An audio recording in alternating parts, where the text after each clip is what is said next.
I'm Victor Gallegos. I'm the general manager, viticulturist, garbage man of Sea Smoke. I have been here since the beginning of 2002.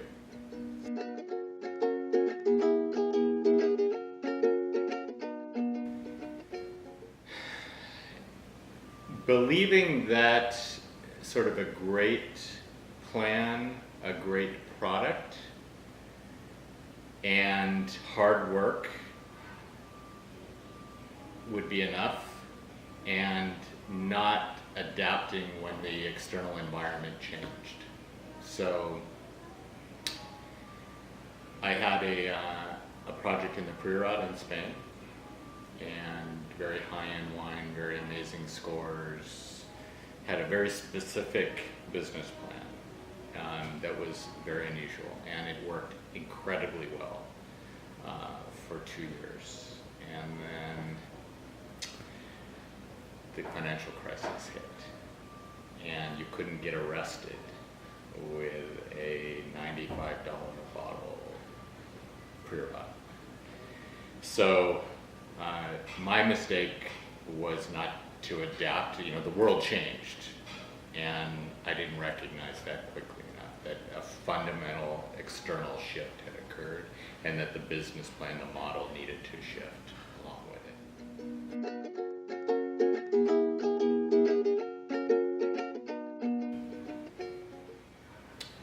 Yeah, I think coming out of, for example, coming out of business school, and I think all of us come out of, school fairly idealistic. I mean, my belief was, that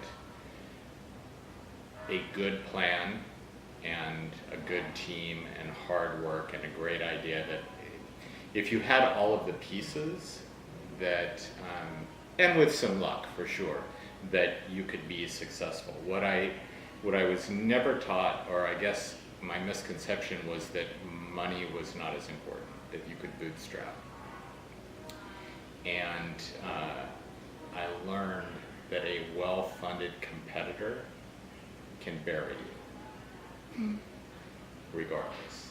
I had a startup juice company that I told you about, that ended up with in very short order, a 27% Nielsen ACV in the Pacific Northwest, which is, to get a 27% market share in a region like the Northwest United States, is, as a startup, is unheard of.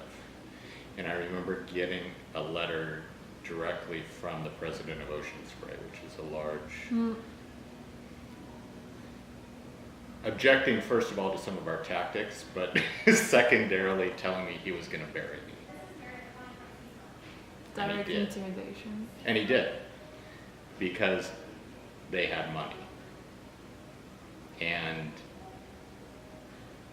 he could afford to bury us. And I thought, I never really, I was never taught that in a competitive landscape that money would be the deciding factor, and ability to take losses and put somebody else out of business, and to just take losses in the short term.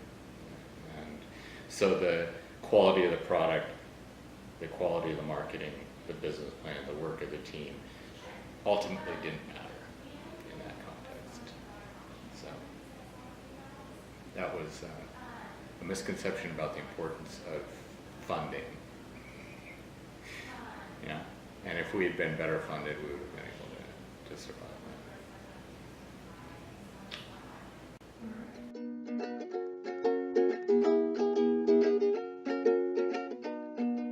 that. And a business mistake. Yes, it's mostly related. We're not talking about women.